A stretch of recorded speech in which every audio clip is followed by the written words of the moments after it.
verso 35. Marcos capítulo 4, verso 35.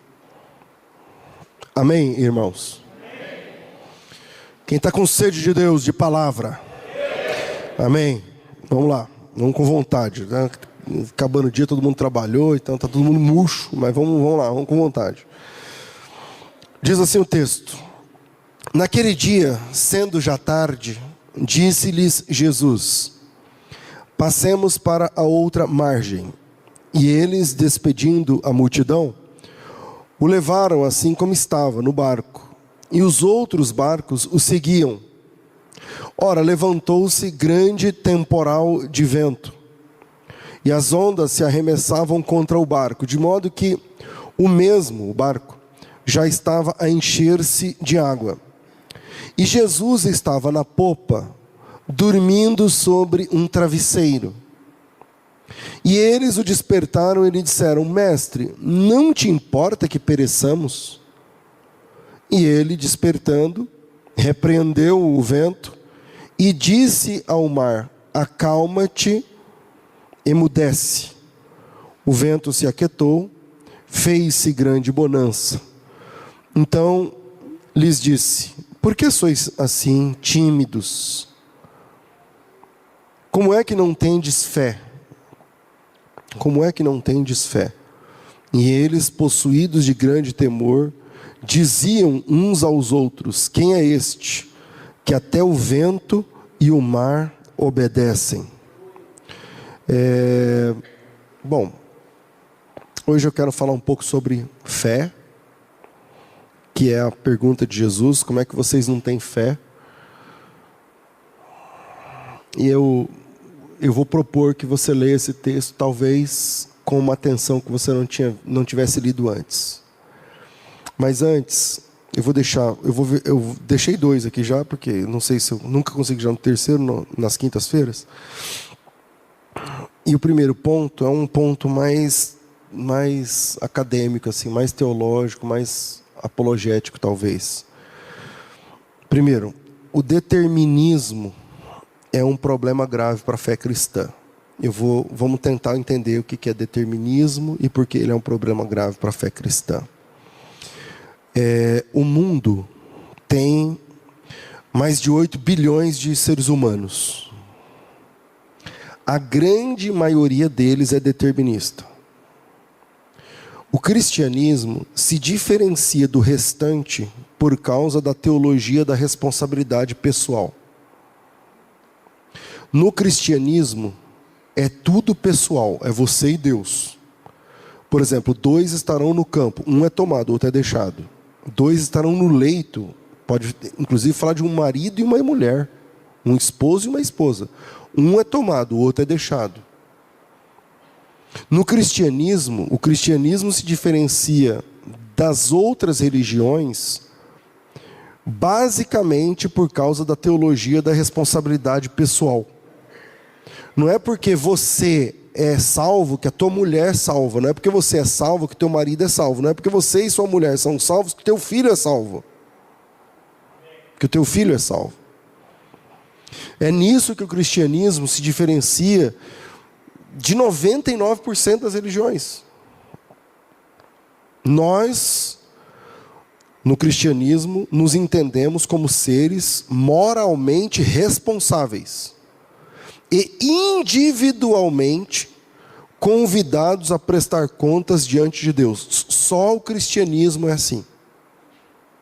Só o cristianismo é assim. As demais religiões geralmente são religiões kármicas. Você tem um karma, você tem uma sina, você tem um destino, você tem um negócio que já está escrito. Você tem uma casta que você não acende. Você participa de um esquema que a religião te dá e tal, mas você é parte de um todo. Ou creem em algum tipo de escatologia colegiada, onde grupos são tratados como grupos. Só que na Bíblia, a doutrina cristã, por exemplo, até mesmo o judaísmo tem essa visão. colegiada, onde grupo é tratado como grupo. Deus é Deus dos judeus e tal. Mas no cristianismo, isso se diferencia da questão da responsabilidade em nível pessoal. Você pode estar abraçado com a tua mulher aí, com o teu filho, não sei o que lá. Um dia é você diante de Deus e ele diante de Deus. Não tem essa aqui. Não, então, eu trouxe meu filho, eu e ele. Diante de Deus não dá. Diante de Deus, a teologia cristã é a teologia onde é 1 a 1 diante de Deus. Eu sou responsável por ensinar meu filho, ensinar minha filha. Vai chegar uma idade onde eu não tenho mais responsabilidade sobre o que ele ou ela decide fazer. Mas eles um dia estarão diante de Deus. Eu, como pastor, eu tenho a obrigação, não é porque é bonito, não é porque é legal, eu tenho a obrigação de estudar a Bíblia. Você não pediu para eu ser pastor, Deus me chamou e eu aceitei. Então agora eu sou obrigado a estudar o texto bíblico de verdade, sistematicamente, expor um texto bíblico, abrir um texto bíblico, expô-lo. Porque eu tenho essa obrigação? Porque um dia eu vou estar diante de Deus e Deus pedirá conta do meu mordomado. Eu sou um mordomo de Deus. E um dia Ele vai falar assim: acerta a conta comigo. O que é que você falou? Lembra que lá em Hebreus fala que você tem que obedecer os pastores como aqueles que vão prestar conta diante de Deus. Então há uma teologia que aqui eu vou chamar de determinista. Daqui a pouco você vai entender o que isso tem a ver com esse texto onde acalma a tempestade, que pode corroer a fé bíblica e transformá-la numa fé irresponsável. Porque o determinismo é a crença, pensam-se outros nomes, tem outras matizes debaixo desse guarda-chuva que eu estou falando aqui. Mas eu estou chamando o principal, que é o determinismo. Debaixo do determinismo tem crenças menores de outras matizes. Mas o determinismo não é de 500 anos atrás, não vem com calvinismo, é muito antes. O determinismo é a crença em que tudo já foi determinado por Deus antes da fundação do mundo. Tudo. Sua conversão, Deus que mandou, Deus que determinou. Suas decisões, Deus que está nesse comando aí. Seu casamento, ou a falta dele, para você que é solteiro, está pensando em casar, não funcionou ainda, você que é solteiro, está esperando. Então, Deus que determinou isso aí. Suas escolhas no geral e na sintonia fina, tipo a roupa que você está vestindo agora, se você cruzou a perna ou não, se você esqueceu a chave, se você esqueceu a caneta, se você sabe, tudo isso, todas essas mínimas foram decididas por Deus na eternidade. Isso chama determinismo.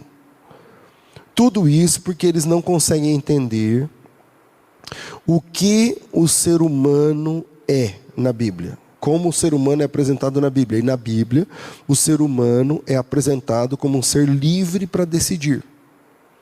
E eu sei na Bíblia que a Bíblia apresenta o ser humano como um ser livre para decidir, porque no último dia o ser humano passará pelo juízo.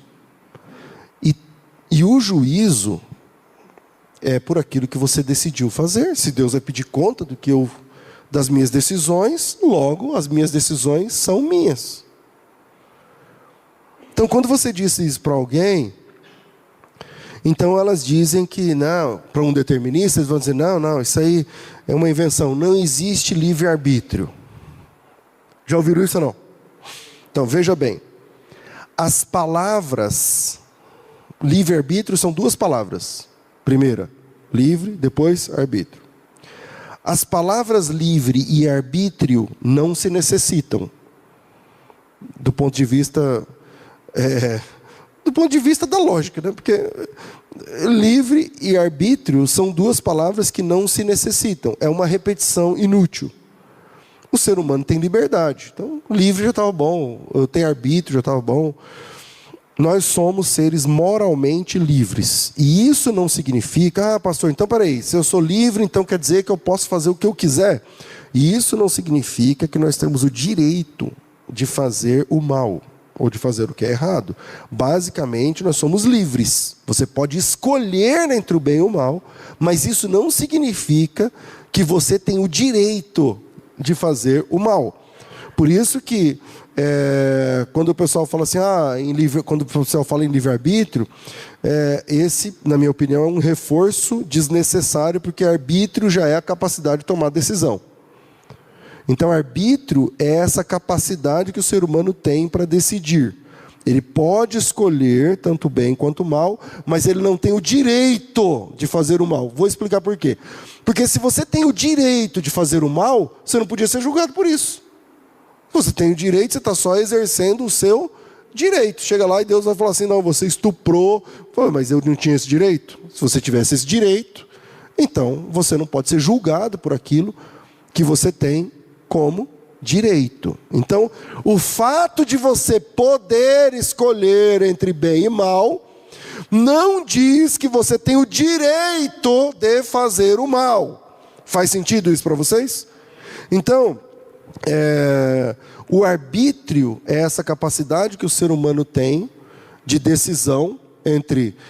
Ele pode escolher tanto para o bem, decidir tanto para o bem quanto para o mal. E a prova de tudo isso é que a escatologia do salvo termina com um negócio chamado Tribunal de Cristo.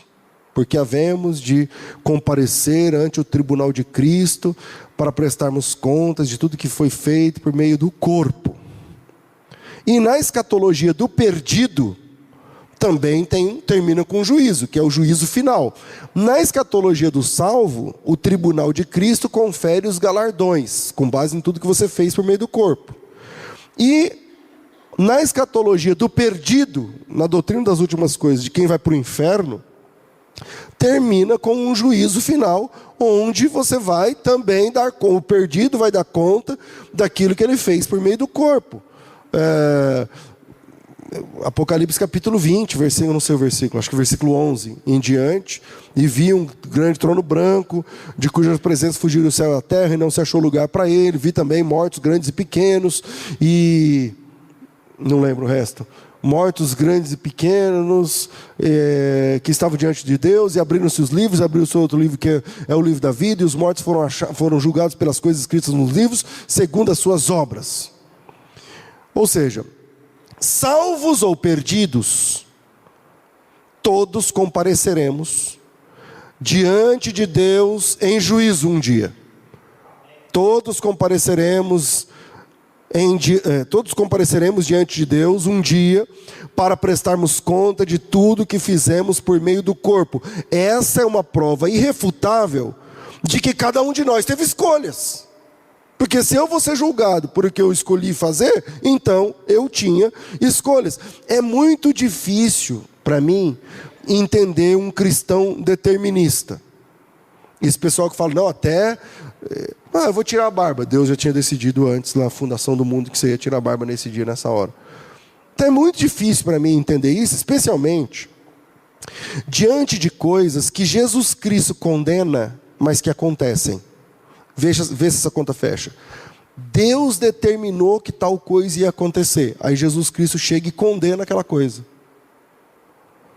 Sei lá, por exemplo, Jesus Cristo diz assim, ai, daquele por onde vem o escândalo. Isso tanto o escandalizador, quanto aquele que leva o escândalo para mais pessoas. Jesus está condenando os dois. Ai, daquele por onde vem o escândalo. Então veja bem, quem é que disse que o escândalo, por exemplo, é da vontade de Deus? Ninguém, mas o determinista fala assim, foi Deus que determinou isso aí antes da fundação do mundo. Peraí, é vontade de Deus que vem o escândalo? É? Não. Não é vontade de Deus. Por quê? Porque Jesus Cristo disse que não era para ser assim. E se Jesus Cristo disse que não era para ser assim, e está acontecendo, então está errado. E se está errado, como é que foi Deus que determinou? E aí vem o crente determinista e diz que tudo foi determinado por Deus. E se Deus determinou e está errado, é um erro. Se Deus determinou o erro, por que é que o Filho de Deus vem e diz que está errado? Não, Deus determinou o erro, aí vem o Filho de Deus e fala assim, está errado. Essa conta fecha para você? Não fecha. Não fecha. Então não. Coloquem isso no seu coração, meu irmão. Na quinta-feira que é uma noite de ensino. Coloque isso como uma divisa. Não existe determinismo nas escrituras sagradas. Existem determinações. Isso é verdade. Existem interferências. Deus interfere na história quando Ele quer, do jeito que Ele quer, com a profundidade que Ele quer.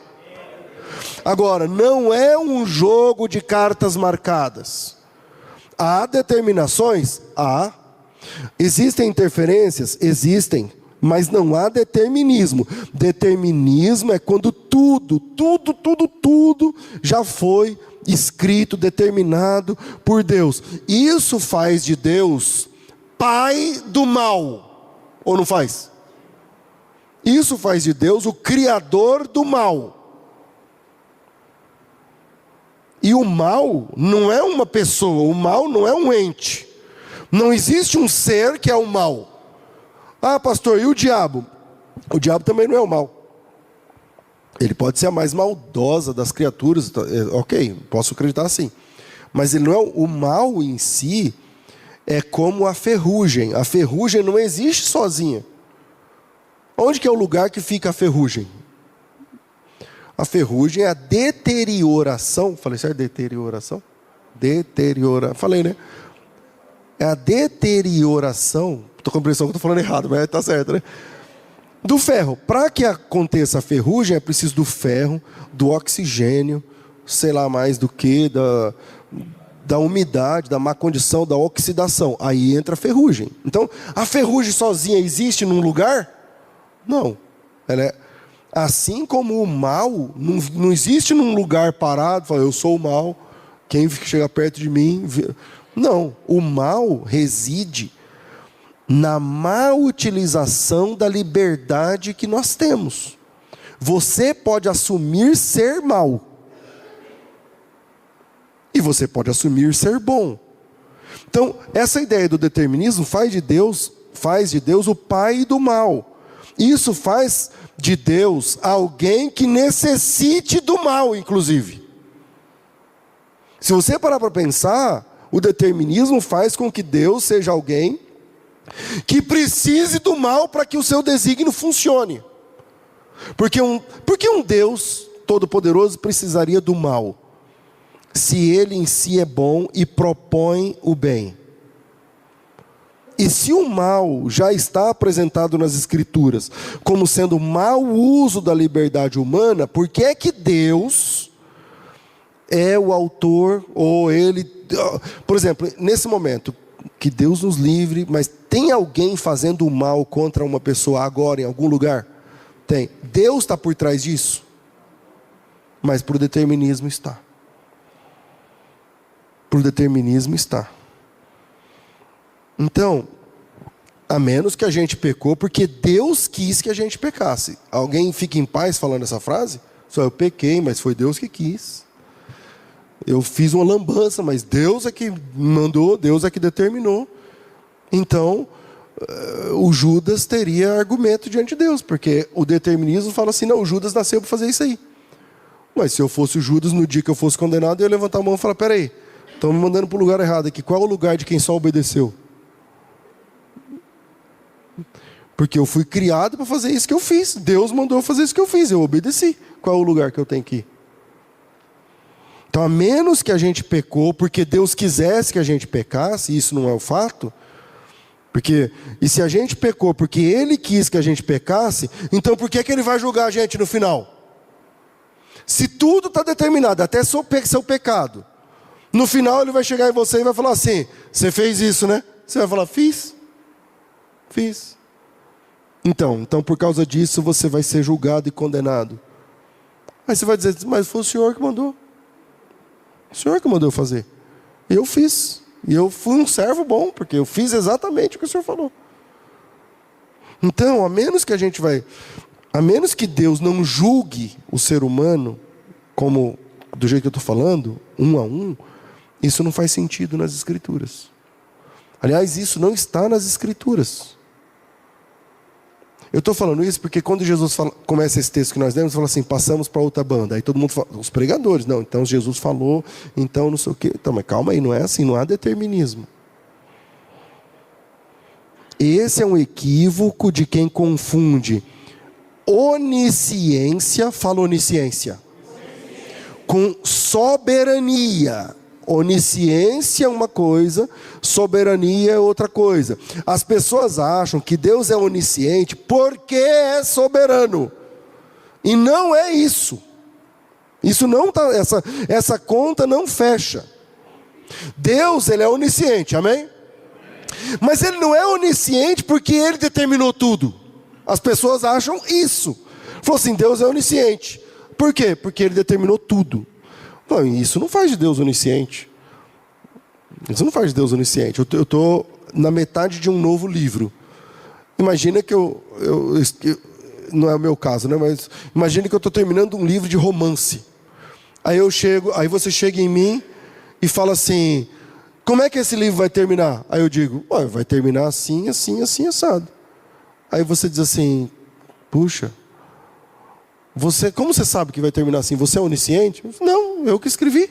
Então, eu já sei como vai terminar. Eu que decido. Eu decidi como cada personagem daquele livro vai terminar. Isso é onisciência? Não. Por quê? Eu sei de tudo porque eu decidi tudo. Então, isso não é onisciência. Onisciência é saber tudo sobre todos, o tempo todo. Todo o tempo, sem precisar ter decidido nada. Aí é onisciência.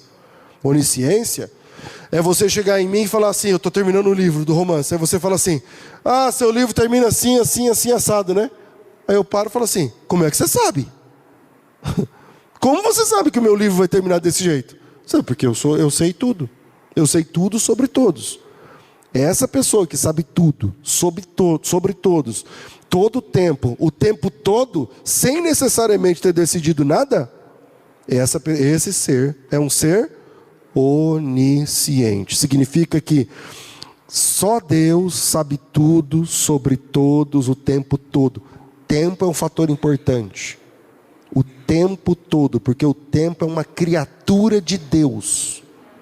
Deus criou o tempo também é uma criatura. Deus é onisciente, Ele sabe tudo, mas Ele não sabe tudo porque Ele decidiu que amanhã cedo você vai bater o carro e vai acionar o seguro, e vai descobrir que o seguro não foi pago, e aí você vai, não.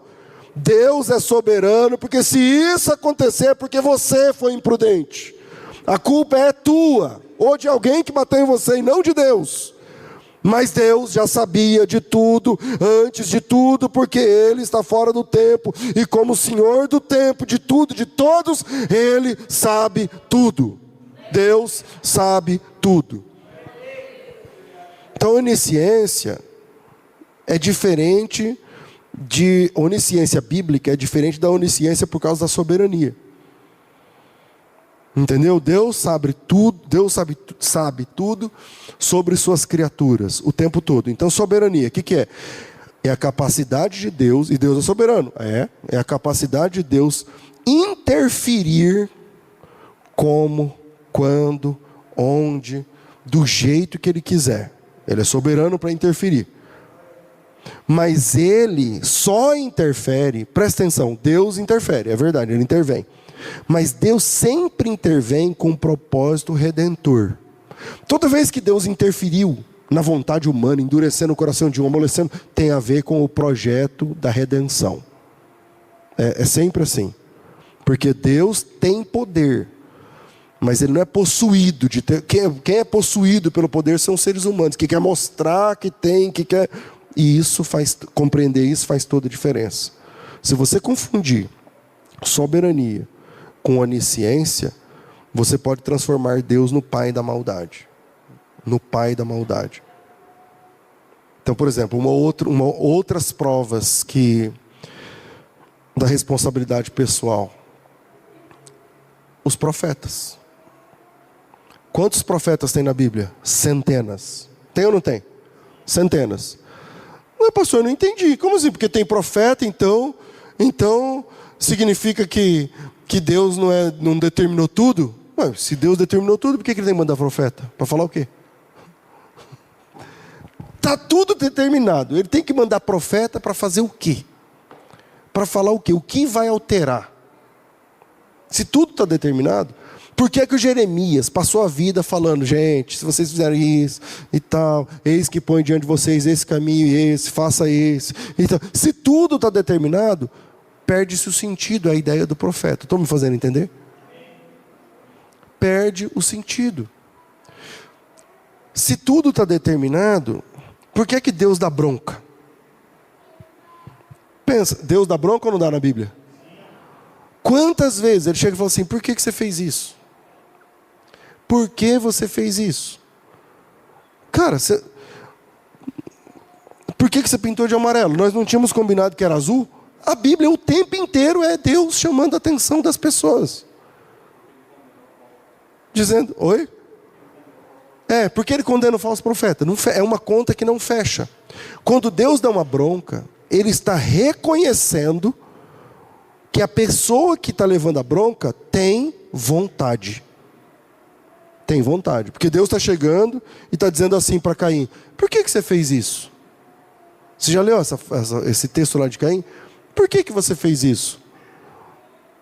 Se você agisse diferente, eu agiria diferente com você. Então por que você está fazendo isso?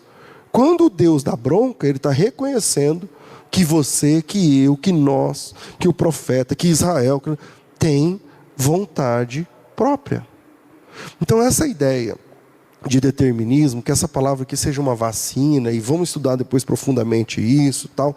Eu não posso confundir soberania com onisciência, porque se eu confundir soberania com onisciência, eu transformo Deus no pai da maldade, e aí eu vou construir o Deus do Epicuro. Na filosofia grega, antes de Cristo. Tem na Bíblia o Epicuro. O apóstolo Paulo, se você procurar aí epicureus na sua Bíblia, discutiu com os epicureus e com os estoicos. São duas linhas da filosofia totalmente diferentes. O Epicuro, ele desenvolveu uma máxima que é a seguinte: se Deus é bom, se Deus é todo poderoso, e eu estou sofrendo, você tem uma doença, sei lá, e Deus te ama, essa conta não fecha.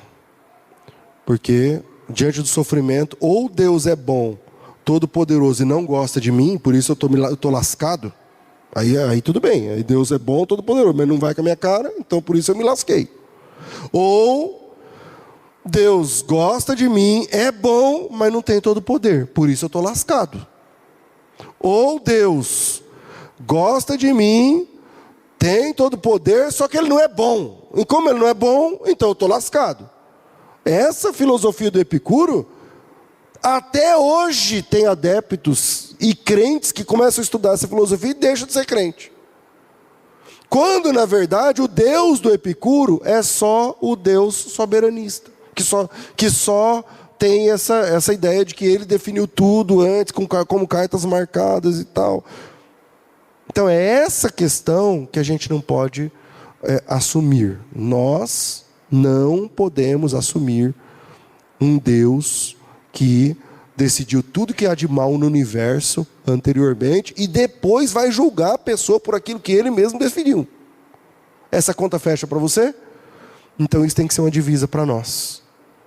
E isso precisa ser uma divisa para nós, porque isso está fazendo discípulos o tempo inteiro. O tempo inteiro.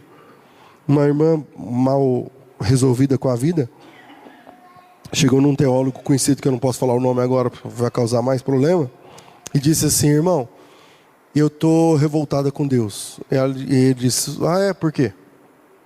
Não, porque eu estou com essa doença, tenho essa situação, isso, minha casa não sei o quê, meu pai não sei o quê, minha mãe não sei o quê, meu filho não sei o quê, tal. Então, eu não sei porque que Deus me fez assim. Aí ele olhou e falou: mas Ele não te fez assim. Ele não te fez assim. Não, isso aí é meu. Eu tenho certeza. Por que que Deus isso? Por que que Deus aquilo? Eu falei: mas Deus não fez assim. Aliás, Ele nem te fez. Deus não fez você. Mas como assim Deus não me fez? Ele falou: não, a Bíblia diz que Deus manipulou o barro uma vez para fazer uma pessoa. chamada Adão. E eu, quem fez? Não, nós somos resultado dessa loteria genética. Você é filho do teu pai com a tua mãe e tal, não sei o quê. Agora, Deus sempre soube que você existe. Desde antes de você existir, Ele já sabia que você existia. Agora, Ele não pode ser culpado das coisas que o seu pai fez, que a tua mãe fez, que você está fazendo. Porque um dia Ele vai julgar tudo isso. E você tem aqui motivos para cair de joelhos e dizer: eu sei que Deus um dia fará justiça na minha vida, e aquilo que eu passei de maldade um dia vai ser recompensado, e isso não me dá direito de me tornar uma pessoa má, mas louvado seja Deus, porque eu posso ser uma pessoa boa a partir de então. Então, entende? Então Deus pode todas as coisas, amém, mas Ele faz o que Ele quer. Porque Deus tem um propósito, Deus tem um desidério, Deus tem um foco, e o foco de Deus é a redenção. Amém, irmãos? Segundo, a fé que Jesus espera de nós é a fé do descanso. Quando nós abrimos a Bíblia, lá em Gênesis 2, a Bíblia diz que Deus descansou. Deus se cansa. Deus se cansa. Por que Ele descansou? Que descanso é esse? O descanso de Deus não é o descanso do ufa, não aguentava mais. O descanso de Deus é o descanso da satisfação. Sabe quando você tem alguma coisa para fazer e quando você chega lá está feito, está pronto. E aí você descansa, mas não é descansa da folga. Você descansa da satisfação de ver que tudo está pronto.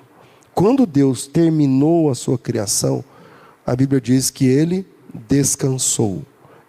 A Bíblia diz que Deus não cansa, que Deus não depende da versão, Deus não tosquenejará, que é a ideia de Ele não dorme. E nem, sabe quando você fica pescando assim, ó? Deus não dorme nem pesca. Seria essa a frase lá do Salmo. Deus não dorme nem fica cochilando. Então por que Ele descansa? A fé que Jesus espera de nós, a gente tem um problema com essa questão. A gente acha que a fé é sempre triunfalista. Mas a fé que Jesus espera de nós é a fé da confiança de que tudo está preparado, tudo está pronto. Pastor, mas o senhor acabou de dizer que a gente... Então, mas em Deus nós podemos confiar e descansar. Deus não tem uma agenda secreta contra nós. Deus é bom. O texto que nós lemos diz que Jesus chama os discípulos, volta lá no texto, para atravessar e diz: passemos para o outro lado. Ok, eles entram no barco. No meio do caminho acontece um temporal de vento. Coloca aí no verso 37, Marcos 4, 37. As ondas se arremessavam contra o barco, de modo que o mesmo estava a se encher de água. O maior contingente dos discípulos, pelo menos 40% dos discípulos, tinham o mesmo ofício, que era pescadores. Pescador é um homem do mar da Galileia. O mar da Galileia é um lago, né? Para a gente pensar, mas eu vou falar. Eram homens do mar da Galileia, criados ali, desde pequeno, subindo o barco, atravessando de uma ponta para outra, tal, pescando, trazendo, tal. E aí Jesus convida esses discípulos para atravessar o mar da Galileia. E aí começa um vendaval, é um temporal de vento. As ondas arremessavam contra o barco barco estava cheio d'água e tal. E o que Jesus estava fazendo? Dormindo. Dormindo sob um travesseiro. Eles despertaram e disseram: mestre, não te importa que pereçamos? O senhor não liga para a gente? O senhor não está nem aí para a gente aqui afundando? O senhor fica dormindo? É fácil dormir num barco. Quem já esteve num barco que ficou sendo bagunçado assim? Quem já? O pessoal começa a vomitar, gritar, não sei o quê. É horrível. Aí Jesus, o que ele estava fazendo no barco? Balançando? Dormindo. E aí, Mestre, não te importa que pereçamos? Lembra da música? Ô mestre, o mar se revolta, as ondas nos dão pavor. É em cima desse texto.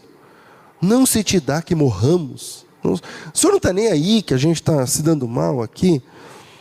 E aí, verso 39, ele levantou, repreendeu o vento, o mar, e disse: acalma-te, e emudece. O vento se aquietou e fez grande bonança.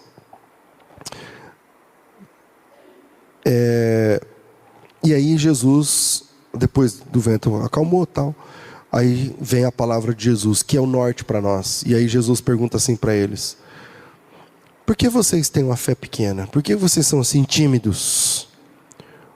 Como é que você não tem fé? E aí eu comecei esse estudo bíblico falando assim: eu quero ler um texto com vocês, mas eu queria que vocês lessem ele de uma forma que você nunca leu antes. Por quê? Porque a gente é tentado a ler esse texto dizendo assim, ó, quando Jesus disse assim: você não tem fé? Como é que você não tem fé? Por que vocês são tímidos e não têm fé? E aí a gente pensa assim: eles tinham de ter repreendido o mar, repreendido o vento, eles tinham que ter fé, não precisava chamar Jesus, eles mesmos, vento, eu te digo, não sei o que e tal, tudo mais. Mas, lendo esse texto, eu tive uma percepção, eu quero compartilhar, que é o seguinte: quando o que Jesus estava fazendo antes? Dormindo. Jesus é o nosso modelo. Ele faz alguma coisa que não é para ser seguido? Não. Quando Jesus diz assim: por que vocês... cadê a fé de vocês? Será que Jesus queria que todo mundo ficasse batendo o pé, gritando com o mar e com o vento? Ou talvez Jesus estava dizendo que eles não têm fé porque eles não conseguiam dormir durante uma tempestade? Porque o que Jesus estava fazendo? Dormindo. Quantos de nós já passaram noites em claro por conta das dificuldades da vida? Quantos de nós já tomamos remédio e vamos no médico, e vamos assistir Netflix, e vamos assistir não sei o quê, e vamos ver vídeo no TikTok, no YouTube, de não sei o quê? E quando Jesus está perguntando assim: cadê tua fé? Será que essa fé é uma fé que acalma a tempestade? Ou será que essa fé é uma fé que nos permite dormir, igual Jesus dormiu, mesmo durante uma tempestade? Eu estou falando isso porque no capítulo 12 do livro dos Atos, um dos irmãos que estavam nessa tempestade é o Pedro. E no capítulo 12 do livro dos Atos, eu vou achar esse texto, que não está aqui. O capítulo 12 do livro de Atos começa com uma desgraça sobre a igreja. O primeiro apóstolo é assassinado. Sabe que quase todos os apóstolos foram assassinados, né? Martirizados. O capítulo 12 narra o primeiro deles, é o João, que também estava nesse barco, naquele dia. O texto diz assim: por aquele tempo mandou o rei Herodes prender alguns da igreja para os maltratar, fazendo passar fio da espada a Tiago, irmão de João. Vendo isso ser agradável aos judeus, prosseguiu prendendo também a Pedro. E eram os dias dos pães asmos. Tendo-o feito prender, lançou-o no cárcere, entregando-o a 4 escoltas de 4 soldados cada. São 16 soldados. Para que o guardassem, com a intenção de apresentá-lo ao povo depois da Páscoa. Ele matou o Tiago e guardou Pedro na cadeia, dizendo: depois do feriado é a sua vez. Mas havia oração incessante a Deus por parte da igreja em favor de Pedro. E quando Herodes estava para apresentá-lo, naquela mesma noite, quando o Herodes estava para apresentá-lo, tipo assim, é amanhã, o Pedro vai morrer amanhã. É o que o texto diz.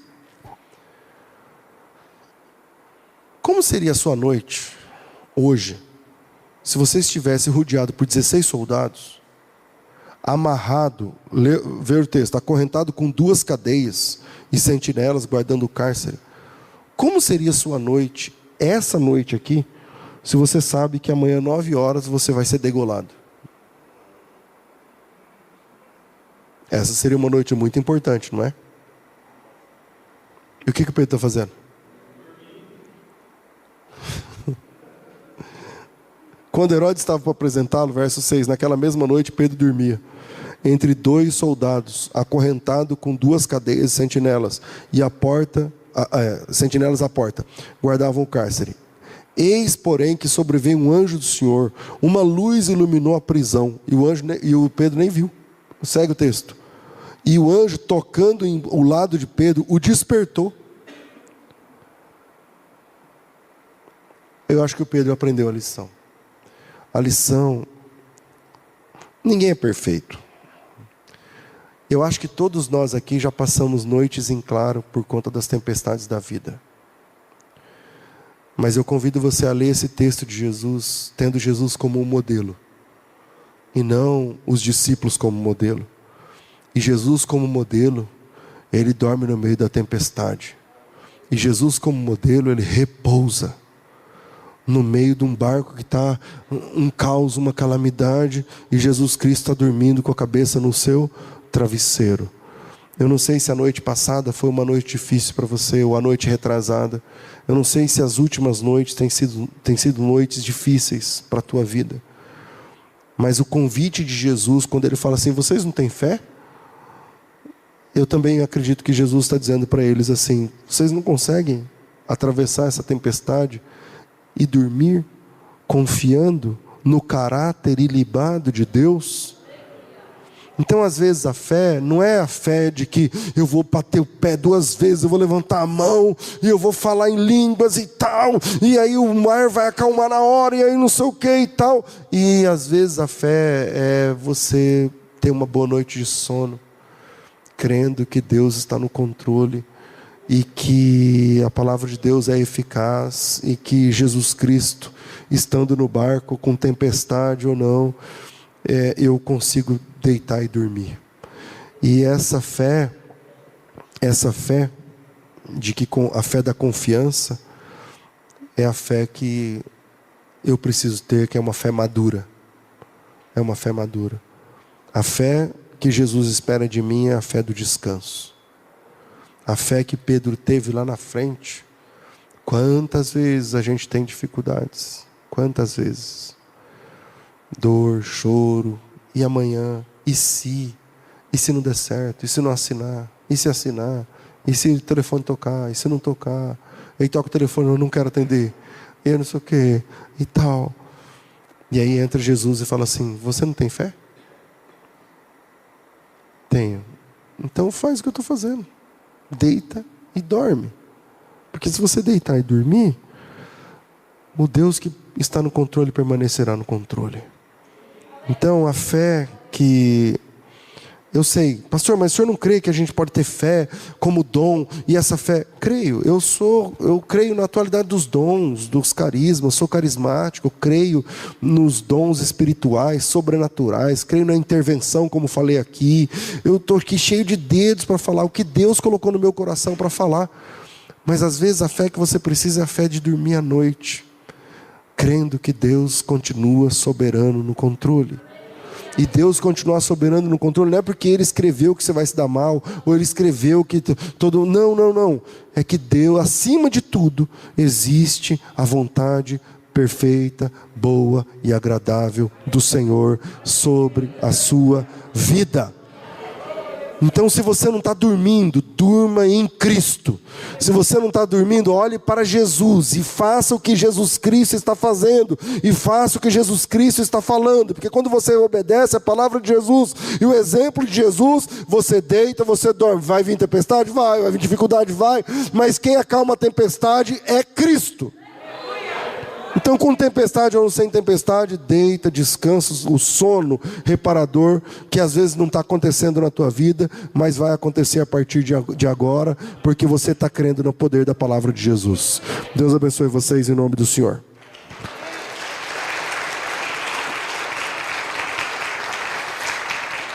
Vamos ficar de pé, meus irmãos, minhas irmãs.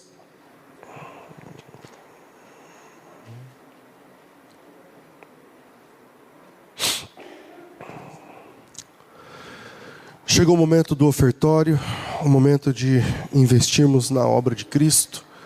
Vou convidar você a ficar de pé. Eu estou terminando um pouquinho mais cedo, porque eu tenho um trabalho de oração aqui com os irmãos que vão para a missão. Então, para não terminar tarde. Curva sua cabeça e vamos ao Senhor em oração. Pai Santo, nós te louvamos em nome do Filho Jesus. Obrigado. Obrigado pelo presente que o Senhor é na minha vida, na vida dos meus irmãos. Como te conhecer e te servir mudou a nossa história, o nosso jeito de ser gente. Agora, no momento do ofertório, governe, Senhor, os teus servos. Passeia entre o teu rebanho e que cada um de nós possa servir da melhor maneira, de forma a glorificar o teu nome que é santo. Alguns farão isso com valores pequenos porque não podem, querendo oferecer muito mais. Olhe de forma especial para esse irmão e para essa irmã. Provê, Senhor, na mesa daquele que não tem. Afinal, é conhecendo o seu jeito de ser pai, de ser provedor, que nós caminhamos até aqui e queremos seguir glorificando o teu nome que é santo. Em nome de Jesus, recebe todas as ofertas do teu povo, todos os dízimos, todos os votos, todas as doações, todas as ofertas. E, de alguma forma, retribua conforme lhe apraz na vida de cada um dos teus filhos. Em nome do Senhor Jesus, assim oramos agradecidos.